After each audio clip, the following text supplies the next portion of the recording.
സ്വർഗം ലഭിക്കാൻ ഒരുപാട് നിസ്കരിക്കണമെന്നില്ല, ഒരുപാട് നോമ്പ് നോൽക്കണമെന്നില്ല, ഒരുപാട് ഹജ്ജും ഉംറയും ചെയ്യണമെന്നില്ല. ആരെയും വെറുക്കാതെ, ആരെയും വെറുപ്പിക്കാതെ, എന്നെ കൊണ്ട് ഒരാൾക്കും ബുദ്ധിമുട്ടില്ലാതെ, എന്നെ കൊണ്ട് ഒരാളും വേദനിക്കാൻ പാടില്ല എന്ന ചിന്തയോടെ ജീവിക്കുമ്പോൾ അത് മതി അല്ലാഹു നാളെ സ്വർഗം നൽകാൻ. അൽ മുസ്ലിമു അഖുൽ മുസ്ലിം, ഒരു മുസ്ലിം മറ്റൊരു മുസ്ലിമിന്റെ സഹോദരനാണ്. ലാ യുഅ്മിനു അഹദുക്കും ഹത്താ യുഹിബ്ബ ലിഅഖീഹി മാ യുഹിബ്ബു ലിനഫ്സിഹി. എന്തൊക്കെയാണോ എനിക്ക് ആഗ്രഹമുള്ളത്, ഞാൻ ഇഷ്ടപ്പെടുന്നത് എന്റെ സഹോദരനും വേണമെന്ന് ഞാൻ ആഗ്രഹിക്കുന്നത് വരെ നമ്മളിൽ ഒരാളും മുഅ്മിനാവുകയില്ല എന്ന് മുഹമ്മദുർ റസൂലുള്ളാഹ്. ഞാൻ ഇഷ്ടപ്പെടുന്നത് എന്റെ മുസ്ലിമായ സഹോദരനും വേണമെന്ന്, എന്റെ സുഹൃത്തിനും വേണമെന്ന്, എന്റെ അയൽവാസിക്കും വേണമെന്ന് ഞാൻ ഇഷ്ടപ്പെടുന്നത് വരെ, എനിക്ക് വേണ്ടതൊക്കെ എന്റെ സഹോദരനും വേണം, ഞാൻ ഇഷ്ടപ്പെടുന്നത് എന്റെ സഹോദരനും ഉണ്ടാവണം എന്ന് ഒരാൾ ഇഷ്ടപ്പെടുന്നത് വരെ ഒരാളും മുഅ്മിനല്ല. ലാ യുഅ്മിനു അഹദുക്കും, നിങ്ങളിൽ നിന്നുള്ള ഒരാളും പരിപൂർണമായ വിശ്വാസിയാവുകയില്ല. അങ്ങനെയാണെങ്കിൽ നമ്മളൊക്കെ മുഅ്മിനീങ്ങളിൽ പെടുവോ? ഹദീസാണ്, വളരെ സ്വഹീഹായ ഹദീസാണ്. ലാ യുഅ്മിനു അഹദുക്കും ഹത്താ യുഹിബ്ബ ലിഅഖീഹി മാ യുഹിബ്ബു ലിനഫ്സിഹി. നിങ്ങൾക്ക് നല്ലൊരു വണ്ടി വേണം, എന്റെ സഹോദരനും അത് ഉണ്ടായിരുന്നാൽ എനിക്ക് സന്തോഷമാണ് എന്ന ചിന്ത മതി. അവനെടുക്കുമ്പോൾ അസൂയ ഉണ്ടാവാൻ പാടില്ല. എനിക്ക് നല്ലൊരു വീട് വേണം, അതേപോലെ എന്റെ അയൽവാസിക്കും അല്ലാഹുവേ നീ നല്ലൊരു വീട് കൊടുക്കണേ, അവൻ വീടെടുക്കുമ്പോൾ നമ്മൾക്ക് അസൂയ ഉണ്ടാവാൻ പാടില്ല. അവൻ അല്ലാഹു മുതൽ നൽകുമ്പോൾ അസൂയ ഉണ്ടാവാൻ പാടില്ല. എനിക്ക് ലഭിക്കുന്നതും അവന് ലഭിക്കുന്നതും ഒരുപോലെയാണ്. എനിക്കെന്തൊക്കെയാണോ ഞാൻ ആഗ്രഹിക്കുന്നത് അതൊക്കെ എന്റെ സഹോദരനും ഉണ്ടാവട്ടെ എന്ന് നമ്മൾ ചിന്തിക്കുന്നത് വരെ നമ്മളിൽപ്പെട്ട ഒരാളും മുഅ്മിനാവൂല എന്നാണ് മുഹമ്മദുർ റസൂലുള്ളാഹി സല്ലല്ലാഹു അലൈഹി വസല്ലം. ഈ ഒരു ചിന്തയിലേക്ക് പോവാൻ നമ്മൾക്ക് സാധിക്കുമോ? ഈ ഒരു അവസ്ഥയിലേക്ക് നമ്മൾ മാറണം. എന്നെക്കാളും പ്രസക്തി എന്റെ ചങ്ങാതിമാർക്ക്, എന്റെ സുഹൃത്തുക്കൾക്ക്, എന്റെ സഹോദരങ്ങൾക്ക്. ഞാൻ അല്പം കഷ്ടപ്പെട്ടാലും കുഴപ്പമില്ല, എന്റെ ചങ്ങാതിമാർ ആസ്വദിച്ചോട്ടെ. മഹാന്മാരായ അൻസ്വാരികളെ കുറിച്ച് അല്ലാഹുവിന്റെ ഹബീബ് സല്ലല്ലാഹു അലൈഹി വസല്ലമ തങ്ങൾ പറഞ്ഞത് വല്ലദീന തബവ്വഉദ്ദാർ. മഹാന്മാരായ മക്കക്കാരായ മുഹാജിരീങ്ങൾ മക്കയിൽ നിന്ന് മദീനയിലേക്ക് കടന്നു വന്നപ്പോ മക്കയിൽ വെച്ച് അല്ലാഹുവിന്റെ ഹബീബിനെ കൊണ്ട് വിശ്വസിക്കുകയും എന്നിട്ട് മക്കയിൽ ജീവിക്കാൻ അനുവദിക്കാതെ മക്കയിൽ നിന്ന് മദീനയിലേക്ക് ആട്ടിയോടിച്ച് മദീനയിലേക്ക് മക്കക്കാരായ സ്വഹാബാക്കൾ എത്തിയപ്പോ അവരെല്ലാവരും അവരുടെ വീട് രണ്ട് ഭാഗമാക്കി. ഒരു സ്വഹാബി മക്കത്തു നിന്ന് വന്ന ഒരാളെ, നിങ്ങൾ ഇവിടെ താമസിച്ചോളൂ, ഞാൻ ഇവിടെ താമസിക്കാം.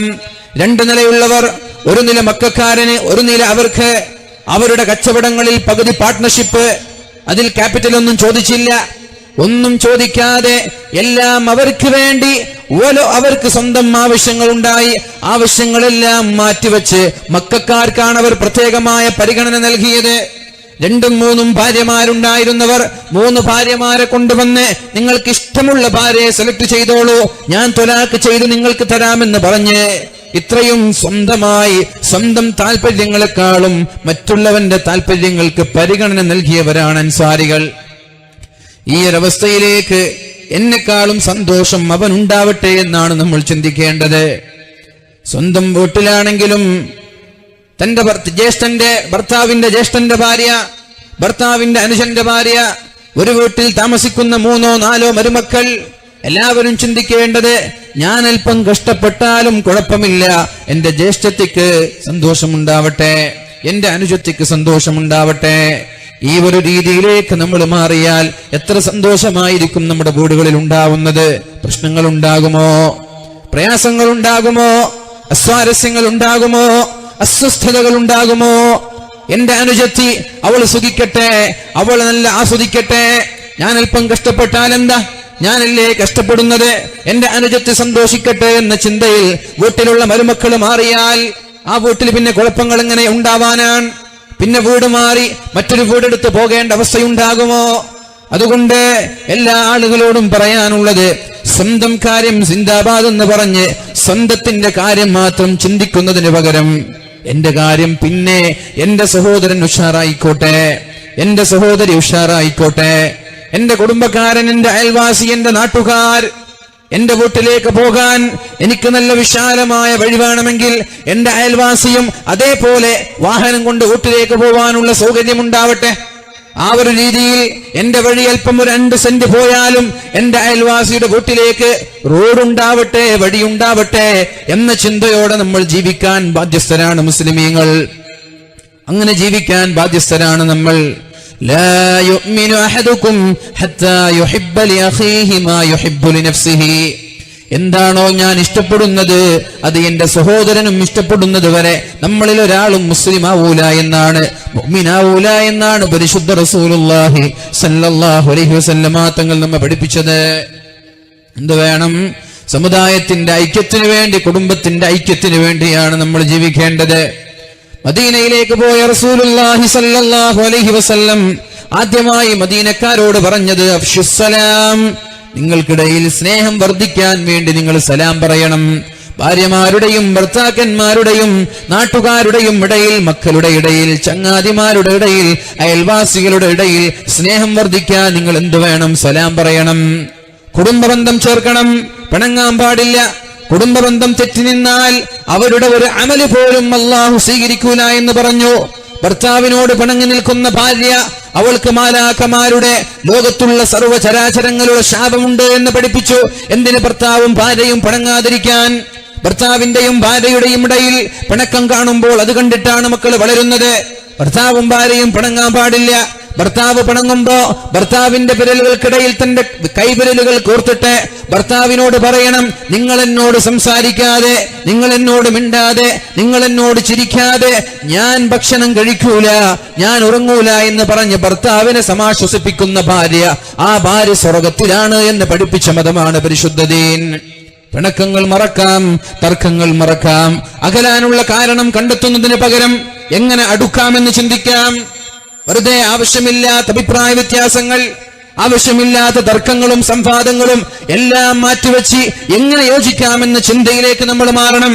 അല്ലാഹു തൗഫീഖ് ചെയ്യട്ടെ, അല്ലാഹു തൗഫീഖ് ചെയ്യട്ടെ, അല്ലാഹു അനുഗ്രഹിക്കുമാറാവട്ടെ. റസൂലുള്ളാഹി സ്വല്ലല്ലാഹു അലൈഹി വസല്ലമ തങ്ങൾ മദീനയിലേക്ക് പോയപ്പോൾ പറഞ്ഞത് ഐക്യത്തിന്റെ ആഹ്വാനമായിരുന്നു. സലാം പറയാൻ പറഞ്ഞത് സാമുദായിക ഐക്യമുണ്ടാവാനാണ്. ഭക്ഷണം നൽകാൻ പറഞ്ഞത് സ്നേഹം വർദ്ധിക്കാനാണ്. സിലുൽ അർഹാം, നിങ്ങൾ കുടുംബ ബന്ധം പുലർത്തണേ, ആരും പിണങ്ങി നിൽക്കരുത്.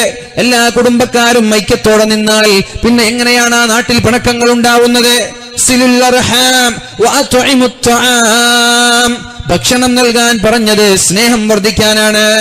കുടുംബക്കാരെ വിളിച്ച്, നാട്ടുകാരെ വിളിച്ച്, അയൽവാസികളെ വിളിച്ച് ഇടയ്ക്കിടെ ഭക്ഷണം നൽകുമ്പോ അത് നിങ്ങൾക്കിടയിലുള്ള ആ ഒരു ബന്ധം ഊട്ടിയുറക്കാൻ കാരണമാകും. ഇത് പഠിപ്പിച്ചു മുഹമ്മദ് റസൂലുള്ളാഹി സ്വല്ലല്ലാഹു അലൈഹി വസല്ലം. സഹോദരിമാരോട്, സഹോദരന്മാരോട് പറയാനുള്ളത്, ഇല്ലാത്ത കാര്യങ്ങൾ നമ്മൾ ചിന്തിക്കരുത്. അവൾ പറയാത്തത് നമ്മൾ ആലോചിക്കരുത്. പറഞ്ഞത് തന്നെ ചിന്തിക്കാനും ആലോചിക്കാനും ഉണ്ടാകുമ്പോ എന്തിനാണ് ഇല്ലാത്ത കാര്യങ്ങൾ നമ്മൾ ഊഹിച്ചെടുക്കുന്നത്? റസൂലുള്ളാഹി സ്വല്ലല്ലാഹു അലൈഹി വസല്ലമ തങ്ങൾ പറഞ്ഞു, ഇയ്യാകും വല്ലന്ന, നിങ്ങൾ വിചാരത്തെ സൂക്ഷിക്കണേ, ഇല്ലാത്തത് വിചാരിക്കരുത്. ആരെങ്കിലും എന്തെങ്കിലും മിണ്ടുന്നത് കാണുമ്പോ വിചാരിക്കരുത് എന്നെ കുറിച്ച് പറഞ്ഞതാണെന്ന്. ഭർത്താവിന്റെ മാതാവ് ഭർത്താവിനോട് സംസാരിക്കുന്നത് കാണുമ്പോ വിചാരിക്കരുത് എന്നെ കുറിച്ച് കുറ്റം പറഞ്ഞു കൊടുക്കുകയാണെന്ന്. അങ്ങനെ പല പെണ്ണുങ്ങളും ചിന്തിക്കാറുണ്ട്. അങ്ങനെ പല വീട്ടുകളിലും അസ്വാരസ്യങ്ങൾ ഉണ്ടാവാറുണ്ട്. ഇയ്യാകും വല്ലന്ന, നിങ്ങൾ അറിയാത്തത്, കേൾക്കാത്തത് ഒരിക്കലും നിങ്ങൾ ചിന്തിക്കരുത്. ഇല്ലാത്ത ചിന്തകൾ, ഇല്ലാത്ത വിചാരങ്ങൾ, ഇല്ലാത്ത ഭാവനകൾ, ഇല്ലാത്ത ഊഹാപോഹങ്ങൾ, അതൊന്നും നിങ്ങൾ ഉണ്ടാക്കാൻ പാടില്ല. കാരണം ചില ചിന്തകൾ, ചില ഭാവനകൾ, ചില വിചാരങ്ങൾ അത് ഏറ്റവും വലിയ നുണയാണ്. അത് വലിയ ആപത്തിലേക്കാണ് നിങ്ങളെ കൊണ്ടെത്തിക്കുന്നത് എന്ന് മുഹമ്മദ് റസൂലുള്ളാഹി സ്വല്ലല്ലാഹു അലൈഹി വസല്ലമ തങ്ങൾ പഠിപ്പിക്കുകയാണ്. വലാ തഹസ്സസു വലാ തജസ്സസു, നിങ്ങൾ പരസ്പരം ചാരപ്പണി എടുക്കരുത്. എന്താണ് അവർ സംസാരിക്കുന്നത്, അവരുടെ ഇടയിൽ സംസാരം എന്ത് എന്ന് പറഞ്ഞ് നിങ്ങളത് ചെവി കൊടുത്ത് അങ്ങോട്ട് പോയി ഇല്ലാത്ത വാർത്തകൾ കേൾക്കാൻ ശ്രമിക്കരുത്. മറ്റുള്ളവരുടെ മെസ്സേജുകൾ വായിക്കാൻ ശ്രമിക്കരുത്. മറ്റുള്ളവരുടെ ഇൻബോക്സുകൾ നോക്കാൻ ശ്രമിക്കരുത്. മഹാനായ ഉമർ ഇബ്നുൽ ഖത്താബ് റളിയല്ലാഹു അൻഹുവും മഹാനായ അബ്ദുല്ലാഹ് മഹാനായ ഒരു സഹാബിയും രണ്ടുപേരും രാത്രി നടന്നുകൊണ്ടിരിക്കുമ്പോഴാണ് ഒരു വീടിന്റെ അകത്തളങ്ങളിൽ വലിയ കോലാഹലം കേൾക്കാനിടയായത്. അബ്ദുറഹ്മാൻ ഇബ്നു ഔഫ് റളിയല്ലാഹു അൻഹു അതേപോലെ ഉമർ ഇബ്നുൽ ഖത്താബ് റളിയല്ലാഹു അൻഹു രണ്ടുപേരും രാത്രി ഇങ്ങനെ നടന്നുകൊണ്ടിരിക്കുമ്പോഴാണ് ഒരു വീടിന്റെ അകത്തളങ്ങളിൽ കോലാഹലം കേൾക്കാനിടയായത്. ശബ്ദമുണ്ടവിടെ, പാട്ടിന്റെ ശബ്ദം, കള്ളു കുടിക്കുന്നുണ്ട്.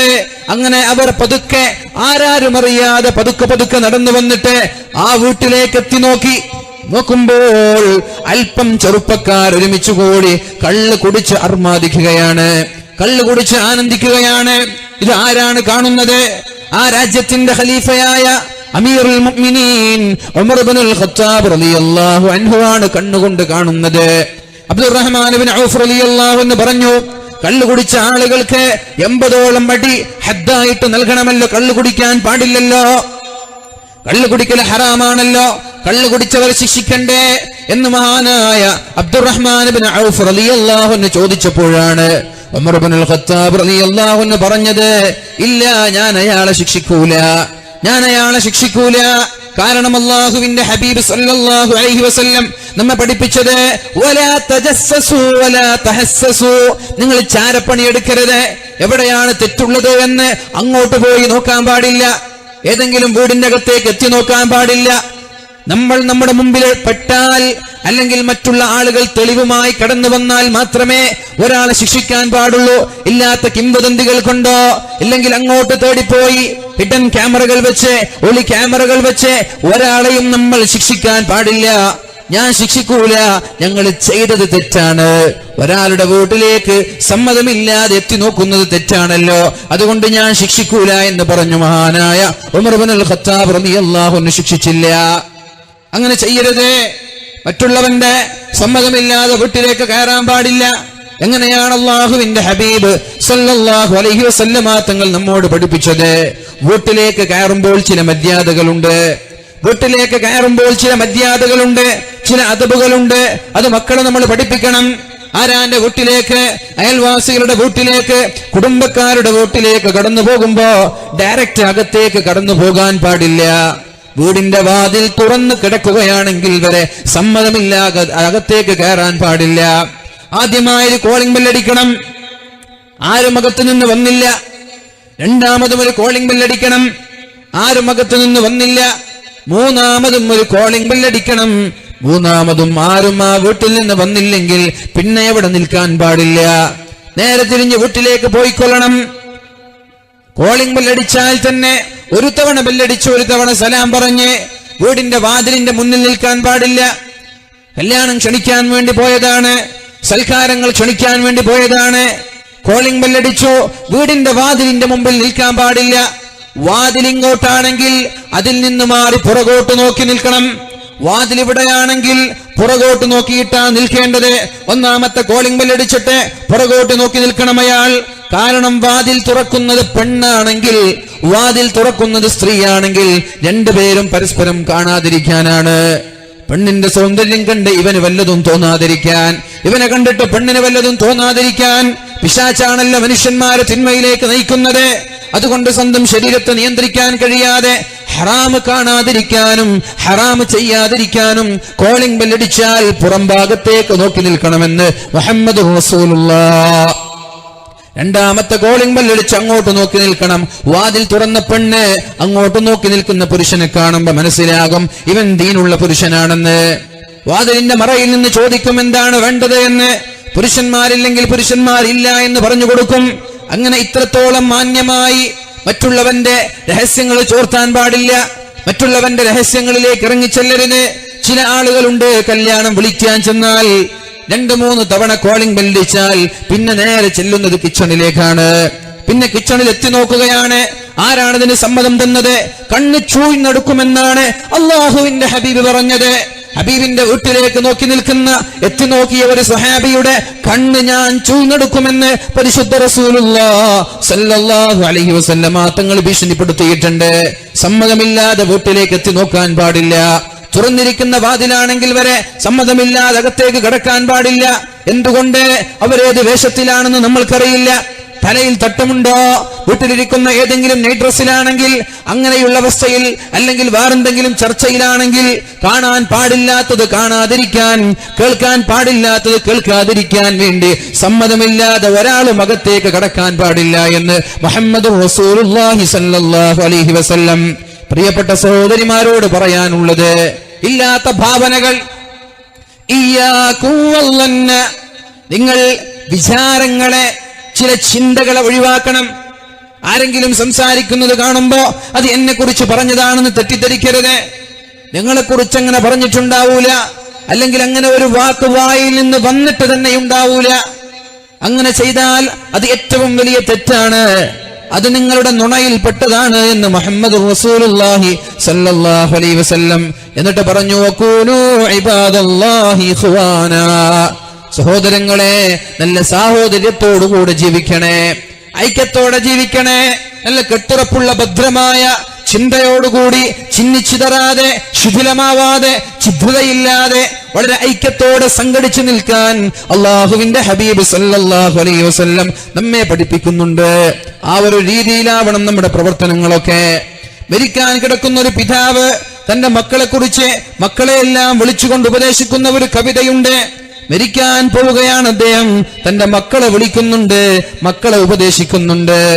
كونوا جميعا يا بني إذا اعترى خطب ولا تتفرقوا آحادا تأبى اللماح إذا اجتمعنا تكسرا وإذا افترقنا تكسرت آحادا. അദ്ദേഹം അമീറുൽ അറബ് അബുൽ വലീദ് ഷൈബാനി എന്ന് പറയുന്ന സഹോദരൻ അദ്ദേഹത്തിന്റെ മക്കളോട് മരിക്കാൻ കിടക്കുന്ന സമയത്ത് വിളിച്ചു പറഞ്ഞൊരു ഉപദേശമാണ്. അദ്ദേഹം രോഗശയ്യയിലാണ്, മരണശയ്യയിലാണ്. 5 മക്കളെ വിളിച്ചു, മക്കളോട് പറഞ്ഞു, നിങ്ങൾ എല്ലാവരും ഒരു വടി കൊണ്ടുവരണം. മരിക്കാൻ കിടക്കുമ്പോ എന്തിനാണ് ഇപ്പൊ വടി? അല്ല, നിങ്ങൾ പോയി കൊണ്ടുപോവാ. ഇപ്പൊ മരിക്കാൻ കിടക്കാൻ അവസാനത്തെ ചക്രശ്വാസം വലിക്കുന്ന സമയത്ത് 5 മക്കളെയും വിളിച്ചിട്ട് ഉപ്പ പറയാണ്, നിങ്ങളെല്ലാവരും ഓരോ വടി കൊണ്ടുവരണം. വടി കൊണ്ടുവന്ന് 5 പേരോടും വടി ഒന്നിച്ചു വെക്കാൻ പറഞ്ഞു. ഒരു കയറെടുത്ത് കെട്ടാൻ പറഞ്ഞു. 5 പേരും 5 വടികളെയും കയറെടുത്ത് കെട്ടി. എന്നിട്ട് ആ 5 വടികളുള്ള ആ വടിയുടെ കെട്ടിനെ മൂത്ത മകന്റെ കയ്യിൽ കൊടുത്തു പറഞ്ഞു, പൊന്നുമോനെ, ഈ വടിയുടെ കെട്ടൊന്ന് പൊട്ടിച്ചു തരുമോ? മകൻ ഒരുപാട് പരിശ്രമിച്ചിട്ടും പൊട്ടിക്കാൻ കഴിഞ്ഞില്ല. 2ാമത്തെ മകന്റെ കയ്യിൽ കൊടുത്തു, പൊട്ടിയില്ല. 3ാമത്തെ മകന്റെ കയ്യിലും കൊടുത്തു, പൊട്ടിയില്ല. 4ാമത്തെ മകന്റെ കയ്യിലും കൊടുത്തു, പൊട്ടിയില്ല. 5ാമത്തെ മകന്റെ കയ്യിലും കൊടുത്തു, പൊട്ടിയില്ല. 5 പേരാണ് പരിശ്രമിച്ചത് ആ വടിയുടെ കെട്ട് പൊട്ടിച്ചു കളയാൻ വേണ്ടി. എന്നിട്ട് ഇപ്പൊ 5 പേരോടും പറഞ്ഞു, ഇനി ആ കെട്ടിവിടെ വെക്ക്, എന്നിട്ടതിന്റെ കെട്ടുകൾ അഴിച്ചു മാറ്റ്. ഓരോ ആളുകളും അവരവരുടേതായ വടികൾ കയ്യിൽ പിടിക്കൂ, എന്നിട്ടതൊന്ന് പൊട്ടിച്ചു നോക്കൂ. 5 പേരും ഒരു പ്രയാസവുമില്ലാതെ വടിയെ പൊട്ടിച്ചു കളഞ്ഞപ്പോഴാണ് ആ പിതാവ് മക്കളോട് പറഞ്ഞത്, മക്കളെ, എന്റെ കാലശേഷം, എന്റെ മരണശേഷം നിങ്ങൾ 5 പേരും ഒന്നിച്ചു നിന്നാൽ നിങ്ങളെ തകർക്കാൻ ഒരാൾക്കും കഴിയില്ല. നിങ്ങൾ 5 പേരും ഒന്നിച്ചു നിന്നാൽ നിങ്ങളെ നശിപ്പിക്കാൻ ഒരാൾക്കും കഴിയില്ല. അല്ലാതെ നിങ്ങൾ 5 പേരും ഛിന്ന ഭിന്നമായി, വ്യത്യസ്ത അഭിപ്രായക്കാരായി, പരസ്പരം അടിച്ച് പരസ്പരം വേർപിരിഞ്ഞാൽ നിങ്ങളെ നശിപ്പിക്കാൻ, നിങ്ങളുടെ രക്തം കുടിക്കാൻ കാത്തിരിക്കുന്ന ചില ചെന്നായകളുണ്ട്, ചില ഗുരുക്കന്മാരുണ്ട്. നിങ്ങൾ ഭിന്നിക്കുന്നത് കാണാനും, തർക്കിക്കുന്നത് കാണാനും, പരസ്പരം ചോര ചിന്തുന്നത് കാണാനും, അടിപിടി കൂടുന്നത് കാണാനും, അത് കണ്ടിട്ട് ആസ്വദിക്കാൻ കാത്തിരിക്കുന്ന ചില ആളുകളുണ്ട്. അതുകൊണ്ട് ഒരിക്കലും നിങ്ങൾ ഭിന്നിച്ചു നിൽക്കല്ല, മാറി മാറി നിൽക്കല്ല. ഒന്നിച്ചു നിന്നാൽ നിങ്ങളെ തകർക്കാൻ ഒരാൾക്കും കഴിയില്ല. നിങ്ങൾ നല്ല കെട്ടുറപ്പുള്ള ഭദ്രതയോടെ, ചങ്കൂറ്റത്തോടെ, എല്ലാവരും ഐക്യത്തോടെ നിന്നാൽ നിങ്ങളെ നശിപ്പിക്കാൻ ഒരാൾക്കും കഴിയില്ല. മുസ്ലിം സമുദായത്തെ നശിപ്പിക്കാൻ വേണ്ടി പല ആളുകളും ശ്രമിക്കുന്ന പദ്ധതി, ആലോചിക്കുന്ന പദ്ധതി എങ്ങനെയാണ് ഭിന്നിപ്പിക്കുക എന്നാണ്. സംഘടനകളായി, രാഷ്ട്രീയ പാർട്ടികളായി, പല വിഭാഗങ്ങളായി മുസ്ലിം സമുദായത്തെ ഛിന്ന ഭിന്നമാക്കി വോട്ടുകൾ പല സ്ഥലങ്ങളിലേക്കും മാറ്റിമറിച്ച് ഇതിനെ നശിപ്പിക്കാനും ഇതിനെ തകർക്കാനും പല ഗൂഢമായ ആലോചനകളും പല ഗൂഢമായ ചിന്തകളും മെഴുകുതിരിയുടെ വെളിച്ചത്തിൽ തന്നെ പല ചർച്ചകളും നടക്കുമ്പോൾ അത് തിരിച്ചറിയാനുള്ള സന്മനസ്സാണ് എന്റെ പ്രിയപ്പെട്ട ചെറുപ്പക്കാർക്കുണ്ടാവേണ്ടത്. വർഗീയതയുടെ പേര് പറഞ്ഞിട്ട് പുതിയ പുതിയ പ്രസ്ഥാനങ്ങൾ ഉണ്ടാക്കി പലരും പല രാഷ്ട്രീയ പാർട്ടികളായി ചിഹ്നിച്ചതാണല്ല. അഭിപ്രായ വ്യത്യാസങ്ങളുണ്ടായി. സംഘടനയുടെ പേരിൽ പരസ്പരം ചിഹ്നിച്ചു തരാനല്ല, അടിപിടി കൂടാനല്ല, ഭിന്നിക്കാനല്ല, അതിന്റെ പേരിൽ കേസ് കൊടുക്കാനല്ല, ഒരാവശ്യവുമില്ലാതെ സംഘടനാ വിരോധം കൊണ്ട് ഇല്ലാത്ത വാർത്തകൾ പടച്ചുണ്ടാക്കി കെട്ടിച്ചമച്ചുണ്ടാക്കി ചില ആളുകളെ പോലീസുകാരെ വിളിച്ചു കൊണ്ടുവന്ന് അറസ്റ്റ് ചെയ്യിക്കാനല്ല. നമ്മൾ മനസ്സിലാക്കണം, നമ്മൾ ഒന്നിച്ചു നിന്ന് സമുദായത്തിന്റെ നാടിന്റെ നന്മയ്ക്ക് വേണ്ടി പ്രവർത്തിക്കുന്നതിന് പകരം ഇല്ലാത്ത ആരോപണങ്ങൾ ഉണ്ടാക്കി, ഇല്ലാത്ത പ്രശ്നങ്ങൾ ഉണ്ടാക്കി നാടിനെ തകർക്കരുത്. അത് അപകടമാണ്, അത് നാശമാണ്. പരിശുദ്ധ റസൂലുള്ളാഹി സ്വല്ലല്ലാഹു അലൈഹി വസല്ലമ തങ്ങൾ പറഞ്ഞതുപോലെ, അള്ളാഹുവിന്റെ ഹബീബ് പറഞ്ഞു, ഒരു സമുദായത്തിൽ അള്ളാഹു ഖൈറാണ് ഉദ്ദേശിക്കുന്നതെങ്കിൽ ആ സമുദായത്തിൽ ഐക്യമുണ്ടാകും. ഒരു സമുദായത്തിന്റെ നന്മയാണ് അള്ളാഹു ഉദ്ദേശിക്കുന്നതെങ്കിൽ ആ സമുദായം നല്ല ഐക്യത്തോടെ ആയിരിക്കും. ഒരു നാടിന്റെ നന്മയാണ് അള്ളാഹു ഉദ്ദേശിക്കുന്നതെങ്കിൽ ആ നാടിൽ ഐക്യത്തോടെയാകും മുന്നോട്ട് കൊണ്ടുപോകുന്നത്. ഒരു സമുദായത്തെ നശിപ്പിക്കാനാണ് അള്ളാഹു ഉദ്ദേശിക്കുന്നതെങ്കിൽ, ഒരു നാടിനെ നശിപ്പിക്കാനാണ് അള്ളാഹു ഉദ്ദേശിക്കുന്നതെങ്കിൽ, ഒരു കച്ചവടത്തെ, ഒരു ബിസിനസ് സാമ്രാജ്യങ്ങളെ, ഒരു കുടുംബത്തെ, ഒരു നാട്ടുകാർ, ഒരു സംഘടനയെ, ഒരു രാഷ്ട്രീയ പാർട്ടിയെ നശിപ്പിക്കാനാണ് അള്ളാഹുവിന്റെ തീരുമാനമെങ്കിൽ അൽസമഹുമുൽ ജദല, അവർ തർക്കിച്ചുകൊണ്ടേയിരിക്കും. ഇല്ലാത്ത വിഷയങ്ങൾ പറഞ്ഞിട്ട്, ഇല്ലാത്ത കാര്യങ്ങൾ പറഞ്ഞിട്ട്, ചെറിയ ചെറിയ വിഷയങ്ങളുടെ പേരിലാണ് ഇവിടെ തർക്കങ്ങൾ ഉണ്ടാവുന്നത്. ഒന്ന് കണ്ണടച്ചാൽ മതി. വെറുതെ ആവശ്യമില്ലാത്ത കോലാഹലങ്ങൾ ഉണ്ടാക്കുന്നതിന് പകരം, ആവശ്യമില്ലാത്ത സമരങ്ങൾ ഉണ്ടാക്കുന്നതിന് പകരം ഒന്ന് കണ്ണടച്ച് പേഴ്സണലായി ബന്ധപ്പെട്ട് പ്രശ്നങ്ങൾ പരിഹരിക്കേണ്ട വിഷയങ്ങളിൽ പല സ്ഥലങ്ങളിൽ നിന്നും പല കോണുകളിൽ നിന്നും ഓരോ ആളുകൾ വ്യക്തിപരമായ അഭിപ്രായങ്ങൾ പറഞ്ഞ് വെറുതെ പല്ലിൽ കുത്തി സ്വയം മണക്കുന്നത് പോലെ സമുദായത്തെ നാട്ടിച്ചു കളയരുത്. അല്ലാഹുവിന്റെ ഹബീബ് സല്ലല്ലാഹു അലൈഹി വസല്ലമ തങ്ങൾ പറയാണ്, ഇദാ അറാദല്ലാഹു ബിഖൗമിൻ ശർറാ, ഒരു സമുദായത്തിന്റെ നാശമാണ് അല്ലാഹു ഉദ്ദേശിക്കുന്നതെങ്കിൽ അൽസമഹുമുൽ ജദല, ആ സമുദായത്തിൽ എന്നും തർക്കങ്ങളായിരിക്കും, ആ നാട്ടിലെന്നും തർക്കങ്ങളായിരിക്കും, ആ കുടുംബങ്ങളിലൊന്നും തർക്കമായിരിക്കും. വമനഅഹുമുൽ അമൽ, അമൽ ചെയ്യാൻ ഒരാളും ഉണ്ടാവൂല. തർക്കം മാത്രം, അമലില്ല, പ്രവർത്തിക്കാൻ ആളുകളില്ല, തർക്കിക്കാൻ ഇഷ്ടം പോലെ ആളുകളുണ്ട്. യാഥാർത്ഥ്യമല്ലേ ഫേസ്ബുക്കിലൊക്കെ നമ്മൾ കണ്ടുകൊണ്ടിരിക്കുന്നത്? എന്തെങ്കിലും ഒരു വിഷയം വന്നാൽ തർക്കിക്കാൻ എത്ര ആളുകളാണ്, കമന്റ് അടിക്കാൻ എത്ര ആളുകളാണ്, പോസ്റ്റ് ചെയ്യാൻ എത്ര ആളുകളാണ്. ഇല്ലാതെ വെറുതെ അനാവശ്യമായ തർക്കങ്ങൾ ഉണ്ടാക്കി നമ്മുടെ ഐക്യം തന്നെ തകർക്കാൻ ശ്രമിക്കുന്നവർ. എന്നാൽ എന്തെങ്കിലും പ്രവർത്തിക്കാൻ വിളിച്ചാൽ ഒരാളെയും പ്രവർത്തിക്കാൻ കിട്ടുകയുമില്ല. അങ്ങനെ അവസ്ഥയാ നാട്ടിലൊക്കെ കണ്ടുകൊണ്ടിരിക്കുന്നത്. ചെറിയ ചെറിയ പിറ്റി കേസാണ്, അതിലൊക്കെ വെറുതെ പർവ്വതീകരിച്ച് എല്ലാവർക്കും അഭിപ്രായം, ഓരോ ആളുകൾ ഓരോ കോണിൽ നിന്ന് ഓരോ അഭിപ്രായങ്ങൾ. അതിന് പകരം അവരൊന്ന് അമല് ചെയ്യാൻ, ഒന്ന് പ്രവർത്തിക്കാൻ വേണ്ടി വിളിച്ച ആരുണ്ടാവില്ല, തർക്കിക്കാൻ ഉഷാറാണ്. ഈ ഒരു രീതി മാറ്റണം. ഇദാ അറാദല്ലാഹു ബിഖൗമിൻ ശർറാ, ഒരു സമുദായത്തെ നശിപ്പിക്കാനാണ് അള്ളാഹു ഉദ്ദേശിക്കുന്നതെങ്കിൽ ആ സമുദായം എന്നും തർക്കിച്ചുകൊണ്ടേയിരിക്കുമെന്ന് മുഹമ്മദ് റസൂലുള്ളാഹി സ്വല്ലല്ലാഹു അലൈഹി വസല്ലം. അവർ അമല് ചെയ്യാൻ ആളെ കിട്ടൂല, തർക്കം മാത്രമായിരിക്കും അവിടെ ഉണ്ടാകുന്നത്. മഹാനായ മൂസാ നബി അലൈഹിസ്സലാം അള്ളാഹുവിനെ കാണാൻ വേണ്ടി പോവുകയാണ് തൂരിസീന പർവ്വതത്തിലേക്ക് അള്ളാഹുവിനെ കാണാൻ വേണ്ടി മഹാനായ മൂസാ നബി അലൈഹിസ്സലാം പോവുകയാണ്. അദ്ദേഹത്തിന്റെ കൂടെ അദ്ദേഹത്തിന്റെ ചില അനുയായികളുണ്ട്. എല്ലാവരും കൂടി അള്ളാഹുവിനെ കാണാൻ പോയി. അള്ളാഹു മൂസാ നബി അലൈഹിസ്സലാമിനോട് ചോദിക്കുന്നുണ്ട്, മൂസാ നബിയെ, നിങ്ങളുടെ കൂടെ ഒരുപാട് അനുയായികളുണ്ടല്ലോ, അവരെ ഒഴിവാക്കി അല്പം നേരത്തെ വരാനുള്ള കാരണമെന്ത്? അപ്പോഴാണ് മൂസാ നബി പറയുന്നത്, അല്ലാഹുവേ, നിന്റെ ഇഷ്ടം ലഭിക്കാനാണ്, നിന്റെ സ്നേഹം കിട്ടാനാണ് അവരെക്കാളും മുമ്പിൽ വേഗത്തിൽ ഞാൻ നടന്നു വന്നത്. എന്നിട്ട് മഹാനായ മൂസാ നബി അലൈഹിസ്സലാം ഒരു 40 ദിവസത്തെ ദൈർഘ്യം കഴിഞ്ഞിട്ട് തന്റെ സമുദായത്തിലേക്ക് തിരിച്ചു പോകുമ്പോഴാണ് സമുദായമാകെ സമുദായമാകെ ഭിന്നിച്ചിരിക്കുകയാണ്. ചില ആളുകൾ പശുക്കളെ ആരാധിക്കാൻ തുടങ്ങി. ചില ആളുകൾ മൂസാ നബി അലൈഹിസ്സലാം പറഞ്ഞതാണ് ശരി, അള്ളാഹുവിനെ അല്ലാതെ മറ്റൊരാളെയും ഞാൻ ആരാധിക്കൂല എന്ന് പറഞ്ഞ് മൂസാ നബിയുടെ വിശ്വാസക്കാരായി. മറ്റു ചിലർ ഇതാണോ ശരി അതാണോ ശരി എന്നറിയാതെ മറ്റൊരു വിഭാഗം, 3 വിഭാഗങ്ങളായി മൂസാ നബി അലൈഹിസ്സലാമിന്റെ സമുദായം മാറി. ഒന്ന്, പശുക്കുട്ടിയെ ആരാധിക്കുന്നവർ, ബിംബങ്ങളെ ആരാധിക്കുന്നവർ. രണ്ടാമത്തെ വിഭാഗം അത് ശിർക്കാണ്, അത് ചെയ്യരുത്. മഹാനായ മൂസാ നബി അലൈഹിസ്സലാം പഠിപ്പിച്ചത് അല്ലാഹുവല്ലാതെ മറ്റൊരു ഇലാഹില്ല, അല്ലാഹുവല്ലാതെ മറ്റൊരു ദൈവമില്ല, അല്ലാഹുവിനെയല്ലേ ആരാധിക്കേണ്ടത് എന്ന് പറഞ്ഞ മൂസാ നബി അലൈഹിസ്സലാമിനെ കൊണ്ട് വിശ്വസിക്കുന്നവർ.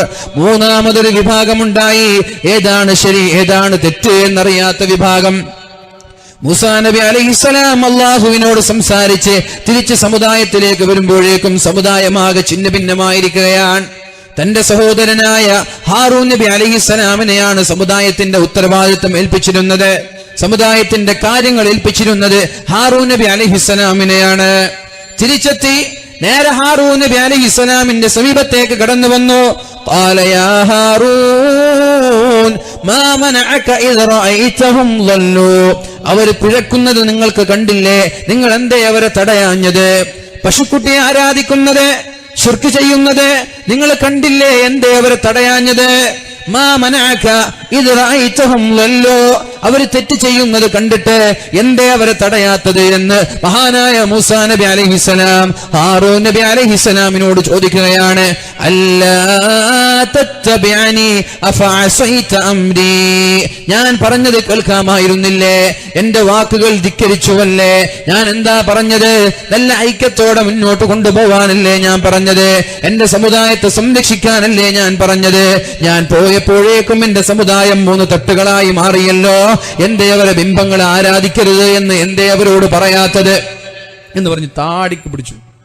ഹാറൂൻ നബി അലൈഹിസ്സലാമിന്റെ താടി പിടിച്ചു. قال يا ابن لا تأخذ بلحيتي ولا برأسي إني خشيت أن تقول فرقت بين بني إسرائيل. എന്റെ ഉമ്മാന്റെ മോനെ, എന്റെ സഹോദര, ഞാൻ ഇവരെ ഉപദേശിക്കാതിരുന്നത്, പശുക്കുട്ടിയെ ആരാധിക്കുന്നതിൽ നിന്ന് തടയാതിരുന്നത്, എന്റെ താടി പിടിച്ച് വലിക്കല്ല, എന്റെ മുടി പിടിച്ച് വലിക്കല്ല. ലാ തഅഖുദ് ബിലിഹ്യതി, എന്റെ താടി പിടിച്ച് വലിക്കല്ല. വലാ ബിറഅസി, എന്റെ തലയുടെ മുടി പിടിച്ച് വേദനിപ്പിക്കല്ല എന്റെ പൊന്നു സഹോദര. ഞാൻ ഇവരെ ഉപദേശിക്കാതിരുന്നത്, ഇവർ ശിർക്ക് ചെയ്യുന്നത് കണ്ട് തടയാതിരുന്നത്. ഇന്നി ഖശീത്, ഞാൻ പേടിച്ചു പോയി. തഖൂല ഫറഖത ബൈന ബനി ഇസ്രായീൽ, ഞാൻ ഇവരെ ഉപദേശിക്കാൻ നിന്നാൽ ഇവർ ഇനിയും ഛിന്ന ഭിന്നമാകുമോ എന്ന് ഞാൻ പേടിച്ചു പോയി. ഇവർ അഭിപ്രായ വ്യത്യാസമുള്ള ആളുകളായി മാറുമോ എന്ന് ഞാൻ പേടിച്ചുപോയി. പലരും പല അഭിപ്രായങ്ങളായി, പല തട്ടുകളായി, പല കോണുകളായി. ഇവിടെ അസ്വാരസ്യങ്ങൾ ഇല്ലാതിരിക്കാൻ വേണ്ടിയിട്ടാണ് ഞാനൊന്നും മിണ്ടാതിരുന്നത്. നിങ്ങൾ വന്നിട്ട് ഒന്നിച്ച് ചെയ്യാമെന്ന് വിചാരിച്ചിട്ടാണ്.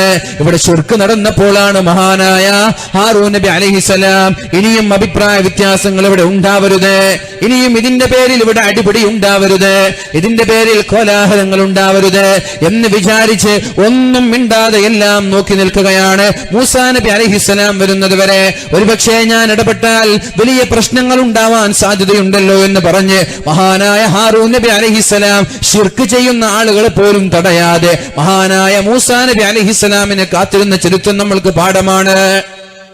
എന്ത് വേണം?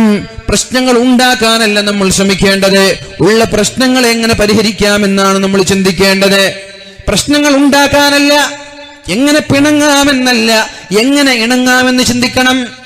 പലരും ഇണങ്ങാനുള്ള കാരണം കണ്ടെത്തുന്നതിന് പകരം പിണങ്ങാൻ